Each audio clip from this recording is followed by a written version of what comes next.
G'day folks, John here from Gingrich Construction again.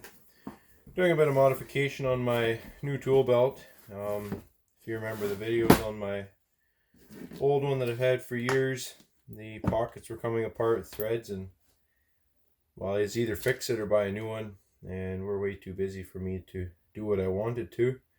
So I bought a new rig. I've had this a little over a year probably. It was a case of just going into our local Occidental dealer and buying it, done and gone. Anyhow, I've used it completely factory, other than adding a clip for a tape measure, because I definitely prefer using a clip. What I do is I take 2 layers of metal banding off a lumber pile, bend it to fit a tape measure, couple little bolts. Now where's my tape measure? There we go. Just like so. Otherwise, it's completely stock. It is. I'll put excuse me. I'll put links in the description to Occidental's website showing the setup that I have. Basically, it is the same as my other one. We got the 3 pockets, pocket up top for my bits, and the tool side it's exactly the same really. So I'm running the same layout, same setup. Got the sheepskin pads here, and this is the same belt that I used on my modified one, but I had the pockets attached here. This just lines the belt, and I like it. It's maybe a little bit heavier, took a lot less time, and time is something I don't have anymore. So this was an easy route. I find it very comfortable. One thing I will say, because there's no weight transferred through the padding, it's all through the belt, I think this is actually more comfortable. Actually, I'm quite certain of that. You don't get the pressure points as soon because it's the belt pulling tight, and this simply rides and floats on your body. Now, the reason for the video today is my drill hook, which normally would have been like this. Somebody drove over my tool belt with the zoom boom, and this pulled out of the leather loop. So I'm going to fasten it directly onto my tool belt. I definitely did like that better with the other setup, having it fastened directly to, in that case, it was here. So I'm going to try to replicate that by doing it on the belt itself, see if it works. What I did is put the tool belt on, marked out with a Sharpie where this is going to sit, and then I put 2 dots for the holes. Take a wood block. Now, I just bought these cheap leather punches on Amazon,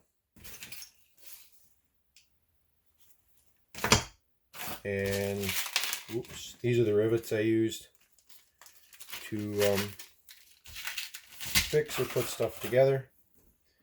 So I'll just punch the other hole here.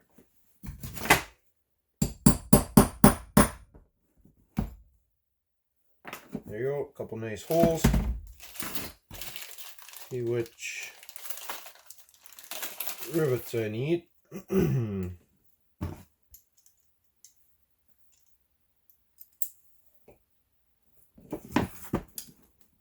Perfect.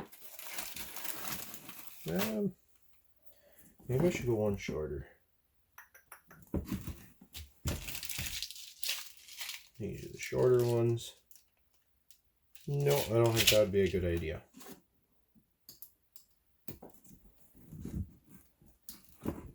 So there we go.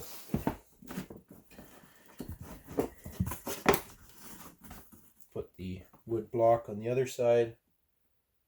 I might wish I had my vise. Just took a bit and ground it so it splits the rivets open easier. You can buy a tool for it. Yeah, I'm cheap.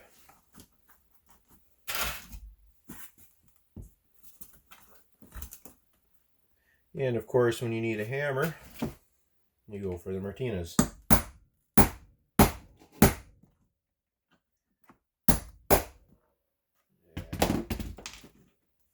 Looks like we're going to need the vise.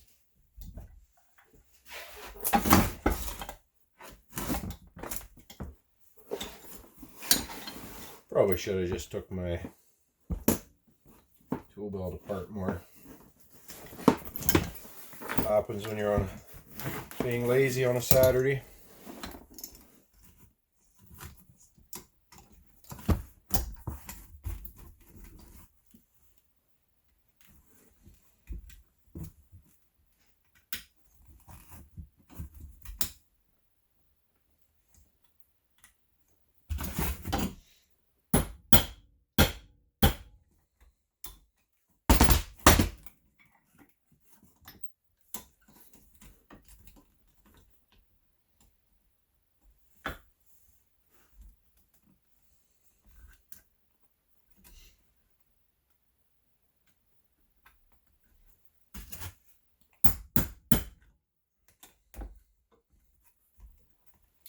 We just might have a fail.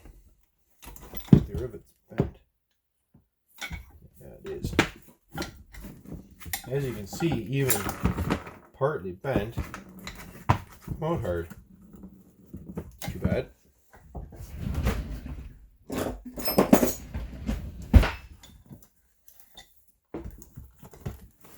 Might have to run out to the trailer for grinder. See here.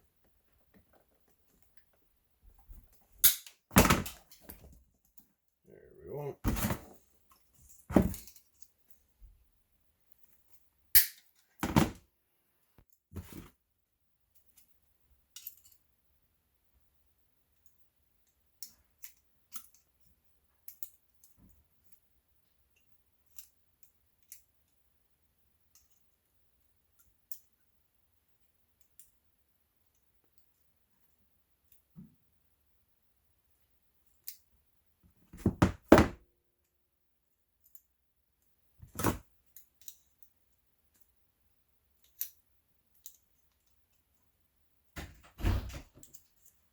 What if I go get round up?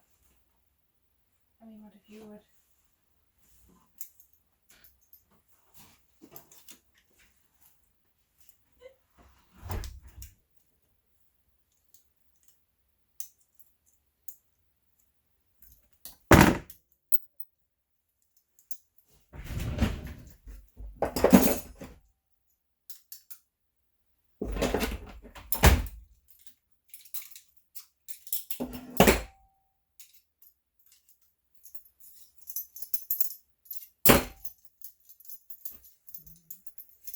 I guess long and short of the story, take this stupid thing forward.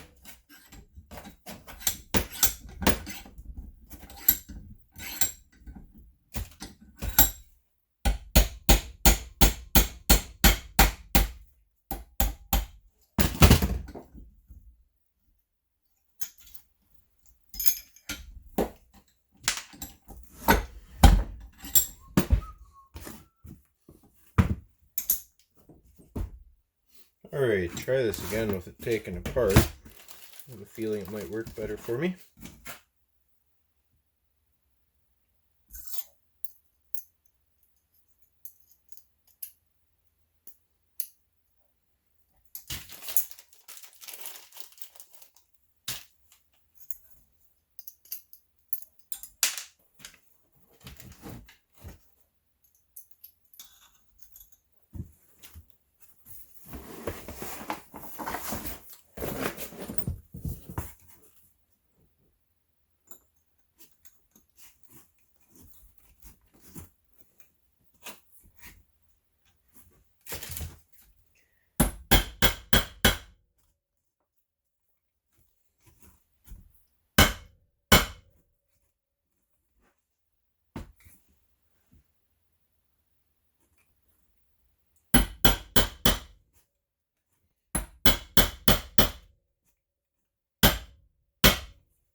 Alrighty.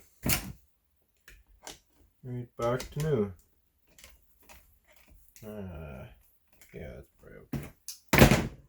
Perfect.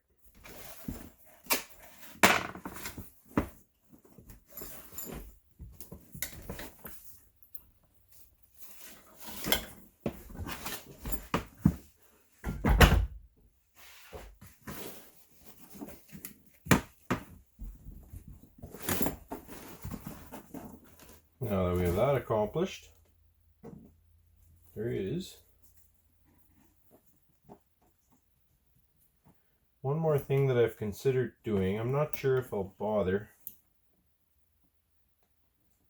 and I'll show you on the other end.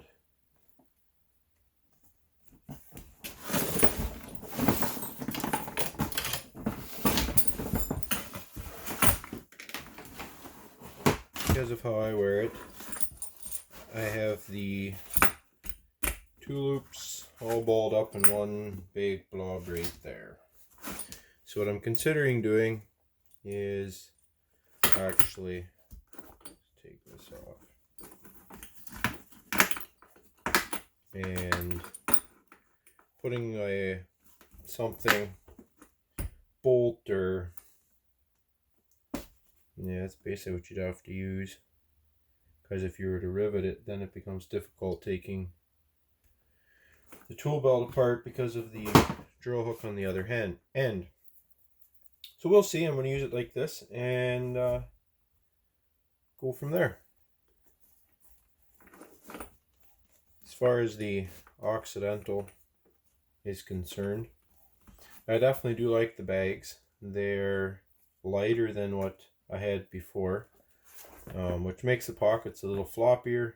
I don't like that quite as much, but they're very smooth to use. They're nice on the hands. Now I had the same problem here where the tri-square goes.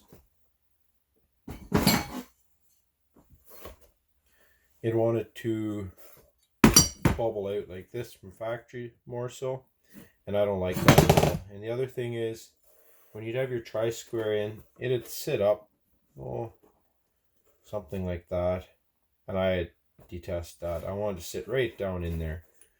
So what I actually did is I took the factory rivet out and I moved it down.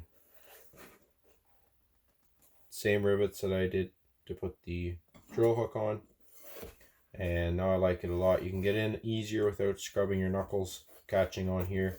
You don't tend to pull it out and lose it as soon. But I would highly recommend the Occidental. They're definitely a high quality apron, and while everyone on our crew would run one, we found they tend to last the longest. It's a lot more money up front. Your investment, it's going to set you back up here in Canada. You're likely not going to have less than $400 or $500 once you have everything put together, especially like this, but it lasts for years and years.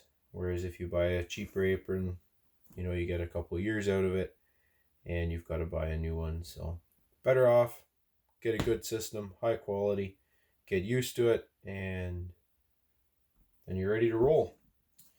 Alrighty, thanks for watching and keep working hard.